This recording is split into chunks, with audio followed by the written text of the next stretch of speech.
Olá, meus queridos irmãos, a paz do Senhor Jesus, que a graça de Deus esteja com você, toda a sua família, no seu trabalho, no seu ministério de ensino da palavra, e outra vez juntos aqui no canal para mais um resumo da nossa grandiosa lição da Escola Bíblica Dominical. E dessa feita nós vamos à lição de número 10, já está um pouco assim atrasado, devido a alguns problemas, mas vamos aqui. Objetivo da lição: valorizar o empenho dos que servem a igreja, honrar os que se dedicam às missões na igreja e suportar as tribulações por amor à igreja. São aí os objetivos da lição, muito claros. A lição está baseada no capítulo 10 da segunda carta aos Coríntios, e autoridade apostólica e disciplina é o tema da lição. E o textuário está em 2 Coríntios 10:17. Diz o seguinte: aquele, porém, que se gloria, glorie-se no Senhor. Olha que coisa interessante. Aquele, porém, que se gloria, glorie-se no Senhor. Qual é o sentido dessa expressão, desse texto utilizado pelo apóstolo Paulo? Qual é o sentido? O significado pleno disso que está sendo dito aqui, você vai ter no final, na conclusão da exposição que ora nós começamos a fazer. Então vamos lá. Introdução. Para começar a aula, é importante se dizer aos alunos, à igreja, à classe, que a temática predominante aqui no capítulo 10 da segunda carta aos Coríntios é a defesa contra a calúnia e os falsos mestres. O assunto da lição de número 10, irmão, deste capítulo aqui, ela é recorrente. Ela é uma continuidade de algumas coisas já tratadas aqui. No contexto geral da carta, nós sabemos que Paulo, ele tem sua autoridade pastoral e apostólica questionada, ele é perseguido, tentam desvalorizar o apóstolo, alguns falsos mestres tentam minar a sua liderança e a sua influência sobre essas comunidades cristãs, inclusive Corinto, e a carta ela circula em torno disso, desses embates, né, de acusações contra Paulo e a sua defesa. A defesa que ele faz do seu apostolado, do seu chamamento, da sua conversão e do amor que ele nutria por todas essas comunidades cristãs que, como já dito aqui de maneira exaustiva, eram resultados diretos do suor missionário desse grande apóstolo, conhecido como apóstolo dos gentios, tá bom? Então, vamos lá, a temática é essa aí. Ele volta a se defender contra a calúnia, os falsos testemunhos que se levantavam por parte desses falsos mestres, líderes descompromissados com a ordem e com a paz na igreja, entendeu? Contra o apóstolo Paulo. Agora tem uma coisa interessante aqui, apenas um chamamento de atenção, né? Os capítulos 10, 11, 12 e 13 dessa segunda carta aos Coríntios, ela é considerada o que se chama a carta severa. Os estudiosos afirmam que essa parte do 10 ao 13 de 2 Coríntios, isso na verdade foi escrito antes do capítulo 1 ao 9. Mas quando a epístola ela foi compilada, organizada, esses essa última parte que nós iniciamos agora, que era o início, veio para o final, né? Porque, na verdade, essa parte de 10 a 13 era a missiva, a carta severa, né? Que foi uma carta, segundo estudiosos, mandado à igreja de Corinto em separado, bem antes do que nós conhecemos como a segunda carta aos Coríntios, mas que na compilação entrou aqui, tá certo? Apenas essa observação. Então vamos aqui adentrar na exposição dos tópicos, né? Nessa lição veremos o apóstolo propondo que os coríntios examinassem os fatos, os frutos da sua pregação, o crescimento da igreja e a sinceridade de suas atitudes.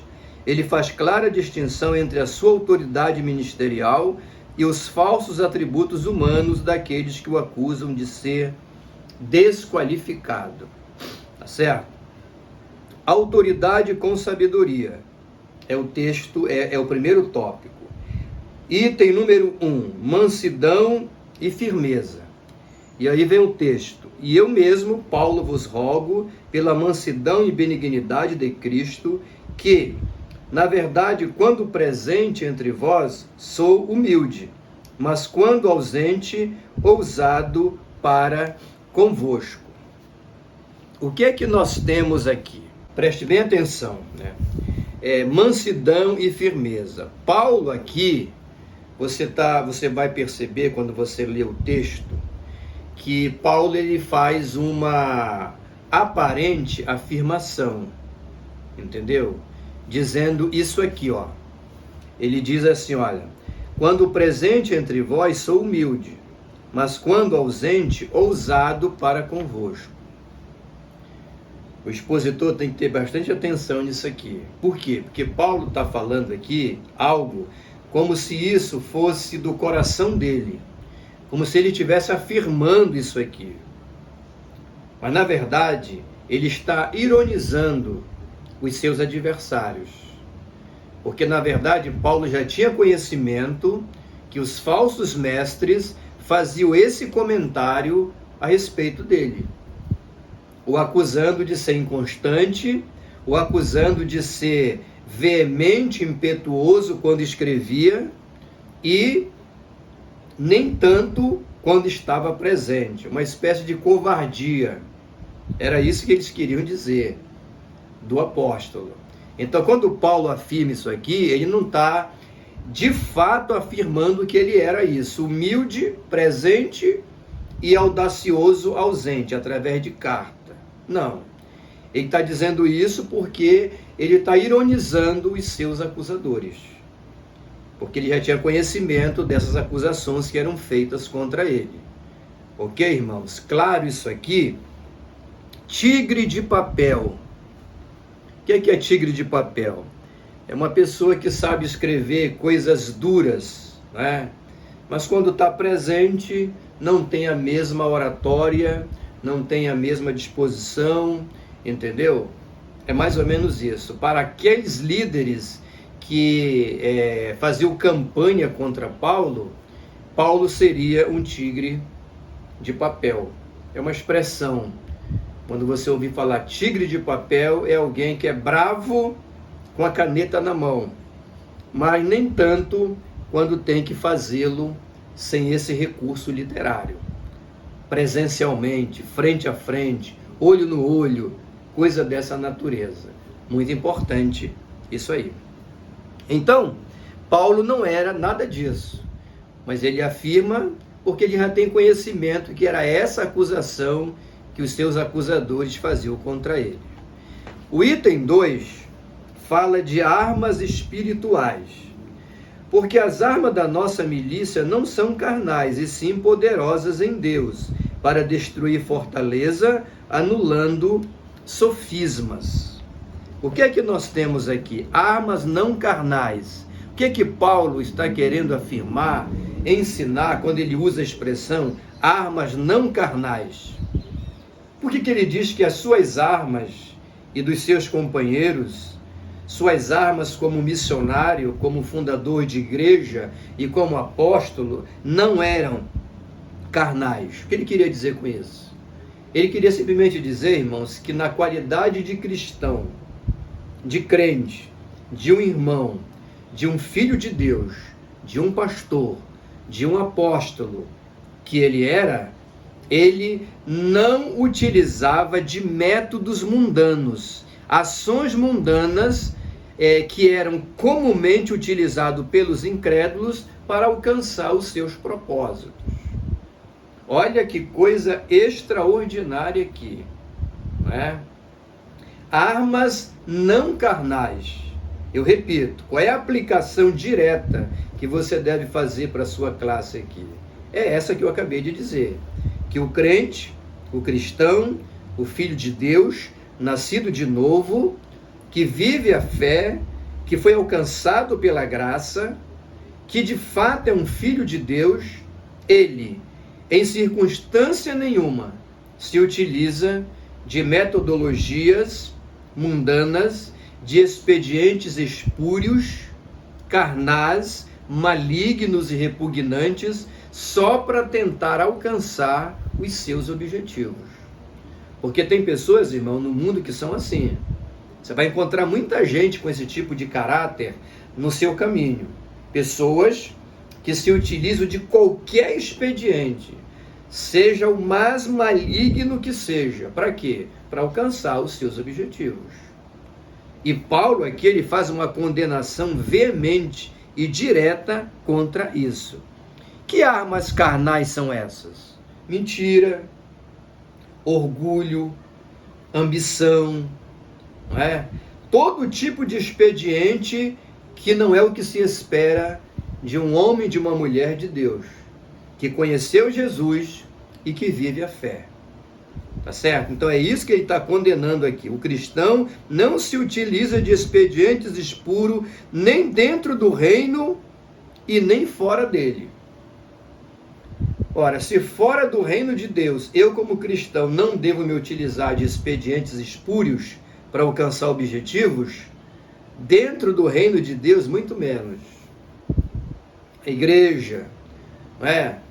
Na comunidade cristã, qualquer líder se utilizar de mentira, de engano, de engodo, de enganação, não é?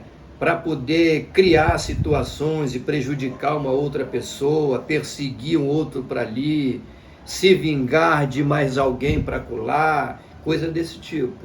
Ou galgar posição. Estás entendendo? Isso tudo é que Paulo está condenando aqui. Se faz isso, é alguém que se utiliza de armas carnais. Essa é a aplicação. Item 3. Legitimidade pela obediência da maioria. Aí vem o texto. Estando prontos para punir toda desobediência, uma vez completa a vossa submissão. O que é que nós temos aqui nesse item 3? Isso aqui é o seguinte, irmão, você tem que entender que a maior parte da igreja de Corinto, a maioria dos irmãos, eles apoiavam o apóstolo Paulo. Eles gostavam do apóstolo e o aceitavam. Não somente a pessoa, como a sua liderança pastoral e apostólica. Havia um grupo menor que era hostil ao apóstolo Paulo, mas eles se tornaram assim, hostis, como fruto dessa intervenção desrespeitosa e irresponsável desses líderes que queriam desestabilizar a liderança de Paulo. Olha a estratégia de Paulo: convencer a maioria a fim de que a minoria fosse disciplinada pela maioria. Isso aqui é um princípio importante, né? Porque Paulo, ele era o pastor daquela igreja, ele era o fundador daquela igreja, ele era o líder espiritual daquela igreja. Então ele sabia, né, que tinha um grande número de irmãos ali que eram simpáticos a ele, que eram amorosos com ele, que o aceitavam como apóstolo e pastor. Mas tinha um grupo menor que, influenciado pelos falsos mestres, se tornaram opositores do apóstolo. Mas qual era a estratégia dele? Brigar com essa minoria, perseguir essa minoria, ridicularizar essa minoria? Não. Ele preferiu argumentar pelas cartas, não é? Para que a maioria da igreja recebesse de maneira sólida toda aquela repreensão, aquelas exortações, no sentido de fortalecer a sua liderança diante daquela comunidade cristã. E sua liderança, uma vez fortalecida, era o suficiente para que a própria liderança, a própria maioria da igreja, convencida de que Paulo não era nada daquilo que os seus acusadores diziam, essa mesma maioria teria poder soberano e absoluto para quê? Para punir, disciplinar os dissidentes, aqueles que pensavam diferente nesse sentido. Essa é a estratégia do apóstolo Paulo.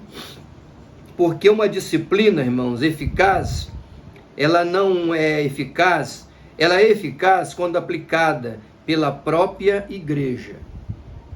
Não há disciplina mais plena na igreja quando do que aquela aplicada pela própria igreja. E aqui se abre um parêntese de uma aplicação muito importante. Eu sou pastor, por graça de Deus, há 40 anos.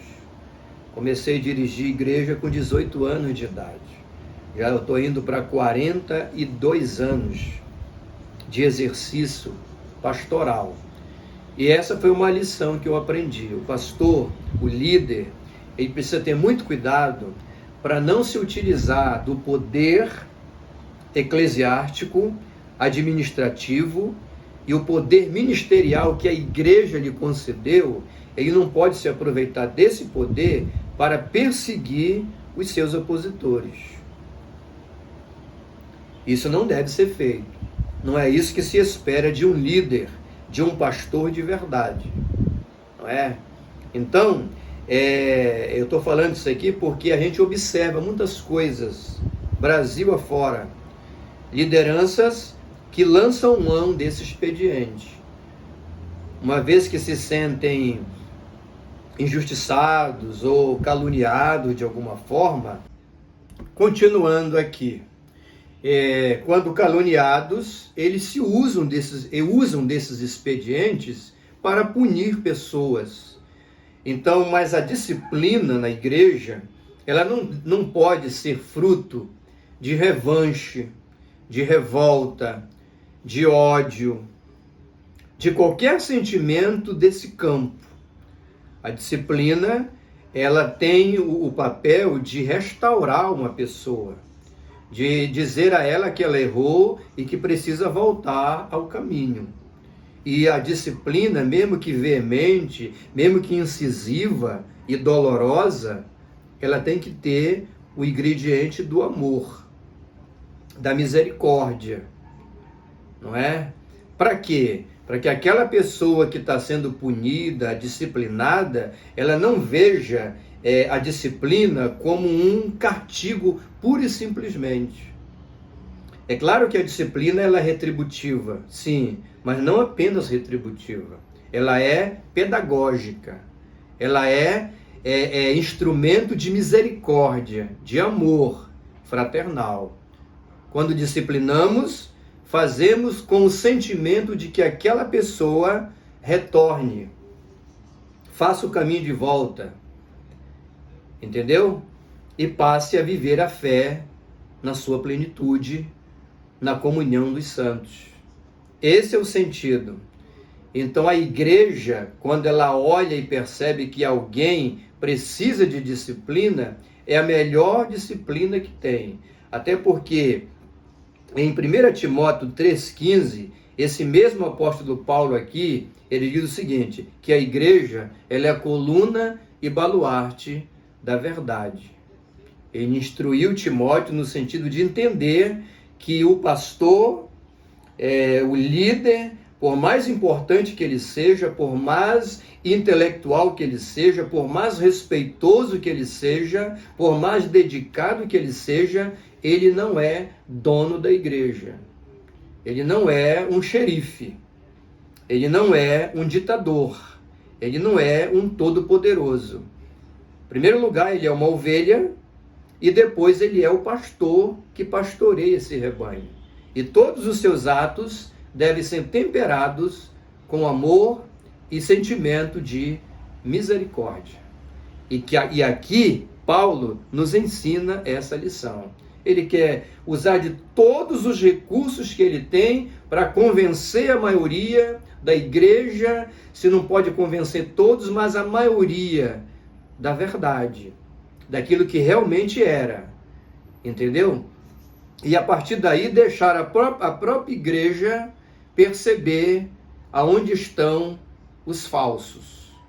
Essa é a grande sacada de Paulo aqui. Indo à frente, tópico de número 2, autoridade e disciplina. Número 1, o item 1, a verdadeira autoridade. Paulo aqui vai falar quem é que realmente tem autoridade. Preste atenção nisso. Se eu me gloriar um pouco mais a respeito da nossa autoridade, a qual o Senhor nos conferiu para edificação e não para a destruição vossa, não me envergonharei, tá? Então aqui, o que Paulo está querendo dizer aqui? Paulo demonstra aos coríntios que a autoridade que recebeu de Deus tinha a finalidade de beneficiar os próprios coríntios. A autoridade pastoral que Deus deu a um pastor, a um líder, a finalidade fundamental dela é abençoar a igreja, a vida das pessoas, e não prejudicá-las. Entendeu? Nós estamos aqui para apacentar, não é para apausentar. Esse é o detalhe, né? Qual é o contraste aqui que Paulo faz? Paulo faz um contraste para demonstrar quem realmente tem autoridade. Quem é que tem autoridade sobre a igreja, no caso dos coríntios? Eram os falsos mestres com as suas oratórias bem desenhadas, palavras polidas, entendeu? Eruditos e coisas dessa natureza. Era isso que dava autoridades a eles para falar de coisas que realmente alimentariam a vida espiritual dos coríntios? Essa é a grande questão. Ele faz um contraste entre essa habilidade puramente humana e até maligna desses líderes com o poder que ele recebeu do próprio Cristo, que o chamou, deu autoridade a Paulo, não é? Autoridade para ser aquilo que ele era. Ele era simples, entendeu? Mas ele era um apóstolo, um servo do Senhor. Então essa é a questão aqui, um contraste entre toda essa oratória que os falsos mestres utilizavam e a autoridade de Deus, o poder do Espírito Santo que estava sobre aquele apóstolo para pastorear aquela igreja e instruí-las na fé. Os coríntios, e o comentarista ele traz essa importante reflexão, eles tinham uma visão equivocada do chamamento apostólico, né? Muitos deles vieram do judaísmo e tinham a ideia de um Messias guerreiro. Muitos judeus, quando estudavam que lá o Antigo Testamento dizia que o Messias viria, que viria o Salvador, o Libertador, eles tinham essa visão de um Messias guerreiro, entendeu? Um grande guerreiro, um grande lutador, e essa era a visão que eles tinham. Então eles espanhavam essa forma de ver e transferiam também para a figura da liderança da igreja. Na cabeça desses líderes, o apóstolo, que deveria ter autoridade sobre ele, devia ser uma pessoa de altas capacidades, entendeu? Um homem realmente guerreiro, entendeu? Brigão, vamos dizer assim. Essa era a visão que eles tinham. E quando eles desenhavam na cabeça deles isso aí, e olhavam para o apóstolo Paulo, eles não enxergavam em Paulo tudo isso que a cabeça deles idealizava. Eles não viam, entendeu? Até que Paulo não preenchia essas qualidades na visão dos falsos mestres. E aqui eu abro um parênteses, só para alimentar para você o seguinte: como é que o apóstolo Paulo era? Os falsos mestres, entendeu? Viam ele um homem frágil, que não preenchia todas as qualidades, apesar de que Paulo era um homem de muito conhecimento, era criado aos pés de Gamaliel, ele era um homem muito sábio, mas na pregação do evangelho ele não se valia apenas dessas qualidades e capacidades e habilidades, não, ele, acima de tudo, era o poder de Deus que operava nele, né? Então esses falsos mestres pintava esse retrato de Paulo. Mas a grande pergunta que se faz é o seguinte: qual era a aparência do apóstolo Paulo? Como é que ele era? O retrato físico dele? A gente não sabe, porque o texto sagrado ele é completamente silencioso sobre isso. A gente não sabe como é que Jesus era, como é que Maria era. Todos os retratos que nós temos desses personagens bíblicos são fruto da imaginação de artistas, o que não significa dizer que é uma coisa ruim, mas eu estou alertando aqui que não é uma coisa assim baseado numa realidade incontestável, certo? Mas existe um documento, né, chamado de Atos de Paulo e Tecla. É um livro do segundo século da era cristã, um livro apócrifo. Eu creio que você sabe o que é um apócrifo, né? Um escrito apócrifo, para quem não sabe, é um escrito que não tem autoridade canônica. Ou seja, ele não foi considerado, no conjunto das escrituras, como um livro inspirado, canônico, né? Para compor a escritura profética, apostólica e fonte de ensinamento para a igreja. Então ele é considerado um livro apócrifo. Mas não significa dizer que um livro, por ele ser apócrifo, ele não é bom. Tudo que está nele não presta. Não, isso aí é um equívoco, né? Os apócrifos são documentos de grande importância para um estudante das Escrituras. Por quê? Porque tirando algumas coisas esquisitas que aparecem em alguns deles, né, e coisas contraditórias ao texto das Escrituras, os apócrifos eles são importantes, principalmente no seu lado histórico, porque eles mostram como é que era o cristianismo, como é que eram as comunidades cristãs naqueles dias do 1º, 2º, 3º, 4º século, por exemplo. E essas fontes históricas são importantes para a gente entender as Escrituras em algumas partes. E essa obra, Atos de Paulo e Tecla, diz que Paulo tinha um nariz assim, meio convexo, né? Sobrancelha unida, pernas tortas, e ele era calvo. Tinha pouco cabelo na cabeça. E além desse documento, tem uma pintura nas catacumbas de Domitila, em Roma, datada do século IV. Lá aparece uma pintura, que seria a pintura do apóstolo Paulo, um retrato que alguém pintou dele, onde ele aparece com essas características. Ele era assim? Possivelmente podia ser, ou não, não se sabe.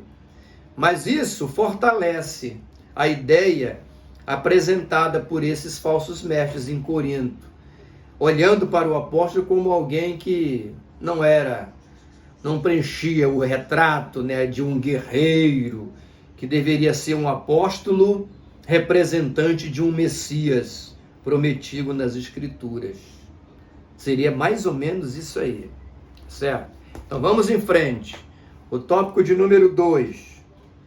Tem pessoas que se prendem à aparência. Uma vez alguém perguntou assim: olha, entre aqueles que estão ali, quem é que é o pastor fulano de tal, que era um pastor conhecido, importante, mas alguém não conhecia, queria saber quem é daqueles que estão ali. Aí alguém falou: não, é aquele que está com a camisa azul ali. Aí a pessoa falou: aquele baixinho? Está entendendo? As pessoas, cara, têm essa questão de medir por esses elementos aí, né? Mas vamos lá. 2. Coerência entre o falar e o proceder. Coerência entre o falar e o proceder. Para que não pareça ser meu intuito intimidar-vos por meio de cartas. Os falsos mestres acusavam Paulo de intimidá-los, humilhá-los por meio de cartas, né? Mas não tinha a mesma coragem quando estava entre eles. É isso que eles estão querendo dizer novamente aqui. Paulo era acusado de aterrorizar os coríntios por meio de cartas, porque foram várias cartas, como já foi dito, né? A carta, como repetindo aqui, esse capítulo 10 a 13 aqui dessa carta, foi uma missiva severa, enviada muito antes do resto que nós já estudamos, tá bom? Qual é a aplicação aqui? Paulo demonstra aos coríntios que seu posicionamento não mudaria quando o presente estivesse com eles. Paulo dá essa garantia, alerta sobre o ostentar a sabedoria humana sem de fato ter autoridade espiritual. Está entendendo? Ele está alertando os coríntios que o acusavam de ser muito forte nas cartas e fraco presencialmente. Ele está dizendo, não, eu vou estar com vocês aí e vou demonstrar para vocês que a autoridade, entendeu, espiritual, que a igreja de Cristo carece, ela está comigo porque ela foi me dada pelo próprio Deus, pelo próprio Cristo que me chamou. É por isso que ele ressalta nas suas cartas, Paulo, apóstolo, não pela vontade de homem algum, mas pela vontade do Senhor, o Deus Todo-Poderoso, Jesus de Nazaré. E essa era a autoridade que ele carregava. Diferente dos falsos mestres que utilizavam da sua oratória, das suas habilidades pessoais, eles brigavam entre eles quem era melhor, para tentar passar para a igreja que eles que tinham autoridade. E Paulo vai demonstrar, olha, quando eu estiver presente aí, vocês vão ver que eu vou falar para vocês da palavra de Deus com a mesma autoridade que eu faço quando escrevo carta para vocês. É isso que ele quer dizer.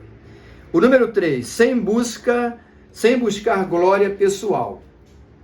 Porque não ousamos classificar-vos ou comparar-vos com alguns que se louvam a si mesmos. Paulo estava se referindo aos seus adversários. Mas eles, medindo-se consigo mesmos e comparando-se consigo mesmo, revelam insensatez. Eram insensatos, né? Qual é a aplicação aqui? Comparativa entre Paulo e os seus opositores.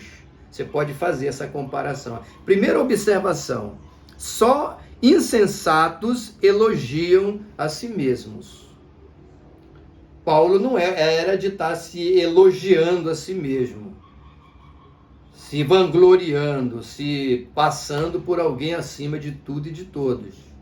Isso era uma característica dos seus opositores. Então, quando você vê uma pessoa, irmão, falando muito de si, falando muito de sua glória, de suas capacidades, e querendo demonstrar a qualquer custo isso para os outros, coloque a sua orelha em pé, sua barba de molho, que você está diante de alguém que tem muito pouco ou quase nada para oferecer. É um alerta. Segunda observação, Paulo suportava as dores do ministério que Deus lhe deu. Ele estava acostumado a sofrer. Se você for olhar a história de Paulo, tudo que ele passou, as piores provas na vida desse homem ocorreram quando ele estava fazendo a obra de Deus. Então ele sabia o que era sofrer. Era fácil, a terceira observação, era fácil para os falsos mestres promoverem a si mesmo. Difícil foi o que Paulo fez, avançar com o evangelho entre os gentios. E aqui tem uma coisa interessante, não é? Já chegamos até vós com o evangelho de Cristo, como Paulo se refere, não é? A observação aqui, olha a aplicação. Pessoas que não valorizam o que já encontraram pronto. Isso é muito comum em muitos lugares, no seio da família, do trabalho, mas lamentavelmente isso acontece muito em igrejas. E nós estamos aqui falando a palavra de Deus, ela é uma espada de dois gumes, ela corta para lá e corta para cá. Não é? Então é o seguinte, olha, é muito fácil se vangloriar, gloriando-se a si mesmo. O difícil é fazer o que ele fez. Era isso que ele queria dizer. Olha, vocês estão se vangloriando aí, se passando por mestres, pregadores, ensinadores, mas quando vocês chegaram aqui em Corinto, ele está querendo dizer isso, quando vocês chegarem em Corinto, vocês já pegaram uma igreja pronta. Vocês não têm noção do que eu sofri, do que eu padeci, do que eu enfrentei, a fúria dos idólatras, das prostitutas, entendeu? De tudo que é tipo de oposição ao reino de Deus. Eu fui caçado, quase morto. Eu passei por muita luta, ele dizendo, para implantar essa igreja aí, da qual vocês agora se consideram donos. Irmãos, é isso que Paulo está ensinando aqui. Então é muito bom, olha a aplicação, quando nós, enquanto cristãos, chegarmos num lugar, entendeu? Deus nos chamou para fazer uma obra em algum lugar, maravilhoso. Agora nós temos que ter a noção e a humildade de compreender que quando nós chegamos nesse lugar, para onde Deus nos mandou, para onde Deus nos chamou, para nós fazermos a obra do Senhor, nós temos que levar em consideração o seguinte, respeitar e honrar aquilo que já foi feito por outros antes. Mesmo que seja em miniatura, não é? Mas tem pessoas que têm dificuldades. Você pode fazer um grande feito, né, sem necessariamente destruir o que está feito lá. Então tem pessoas, né, que chegam na igreja, né, igreja grande, bonita, um templo muito bem feito, onde se gastou muito dinheiro, e a pessoa não tem noção de quanto suor, de quanta luta, de quantas lágrimas custou aquilo ali.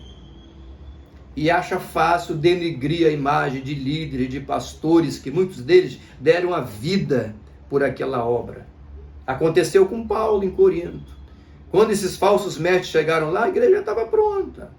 Eles não sofreram a dificuldade que Paulo sofreu. Então era fácil para eles abrir a boca e dizer tanta coisa, mas não tinham a experiência de pagar um preço pela obra do Senhor.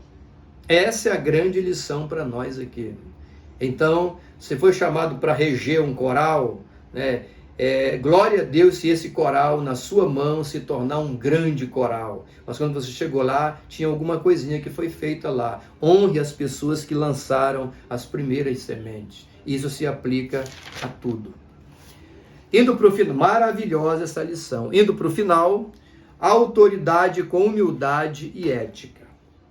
Paulo vai bater na mesma tecla, só que olhando por outra janela aqui, repetindo algumas coisas. Número 1.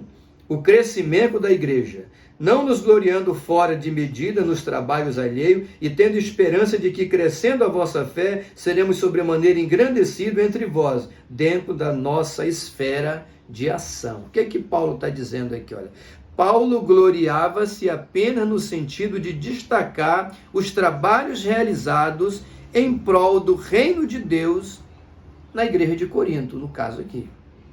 O crescimento da igreja. Paulo lembra que foi ele quem enfrentou todas as dificuldades na implantação da igreja de Corinto, o que já foi dito no item anterior. Isso aqui é um desdobramento.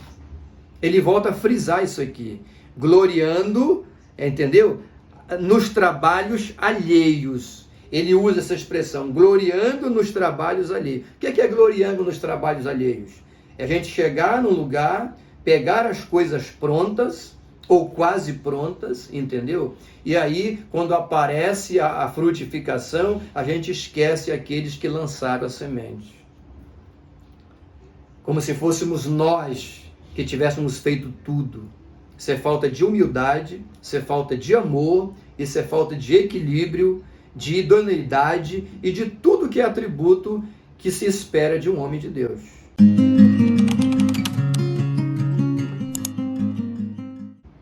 E esses falsos mestres faziam exatamente isso. Eles se gloriavam em cima de um trabalho que não lhes custou nada. De uma igreja para a qual eles não deram uma gota de lágrimas, entendeu? Na sua implantação. Mas se achavam dono de todas as verdades.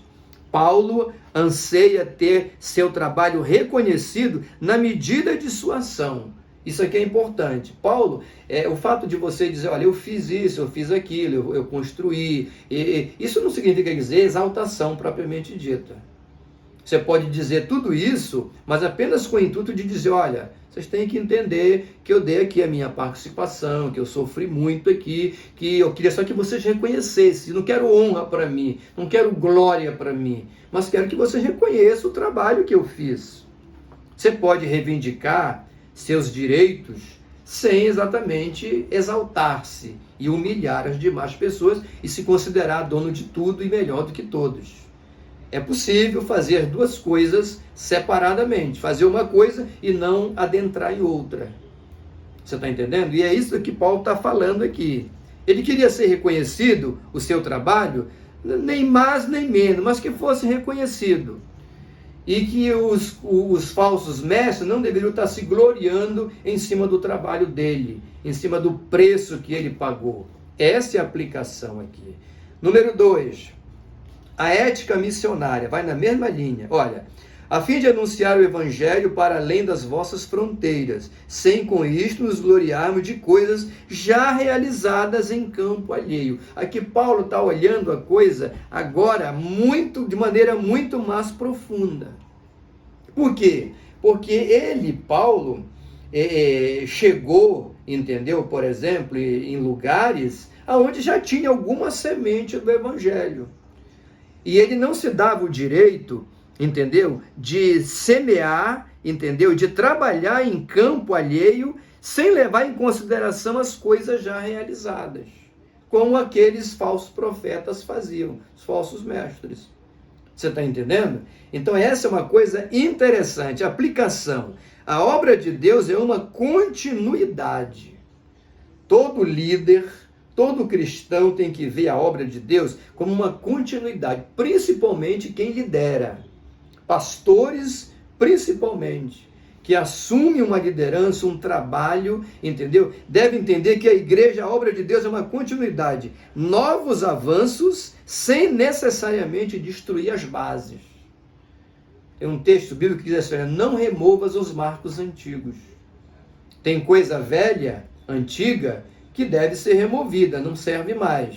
Mas tem coisa antiga que deve ser mantida porque são fundamentais. O fato de serem antigas não significa dizer que não servem mais. Tem coisas novas que não prestam para nada no Evangelho. Hinos, pregações e algumas coisas. Não serve para... Pode embrulhar e botar no lixo porque o lixeiro que leva ainda sai no prejuízo. Mas tem coisas novas que são boas também, para somar, para nos levar a novos patamares, novos avanços. Então, qual é o segredo? Trabalhar, pegar a obra, levar para frente, sem destruir aquilo que já foi semeado. E para terminar, glorie-se no Senhor. Aí vem aqui, né? Aquilo que eu falei, né? No início, o textuário, né? O textuário. Olha só o textuário. Aquele, porém, que se gloria, glorie-se no Senhor. Né? O que significa, irmão, gloriar-se no Senhor? Essa expressão, gloriar-se no Senhor, ela aparece aqui, mas ela havia sido dita por Paulo em 1 Coríntios 1,31, que segundo os estudiosos, quando disse isso, ele fazia referência a Jeremias 9, 23 e 24. O gloriar-se no Senhor. Isso também é citado em Provérbios 27, 2. Né? Qual é o sentido? Eu creio que por essa exposição que nós acabamos de fazer, todas essas colocações aí feitas nessa exposição, já dá para você ter uma noção do que significa gloriar-se no Senhor. Mas a gente resumindo aqui, é o seguinte, gloriar-se no Senhor é você até reivindicar o que você fez. Você tem a liberdade de citar, publicar o que você fez, suas realizações, mas nunca esquecendo de que, na verdade, todo esse resultado foi produzido pelo Senhor. A Bíblia diz que um semeia, o outro colhe, mas Deus é quem dá o crescimento.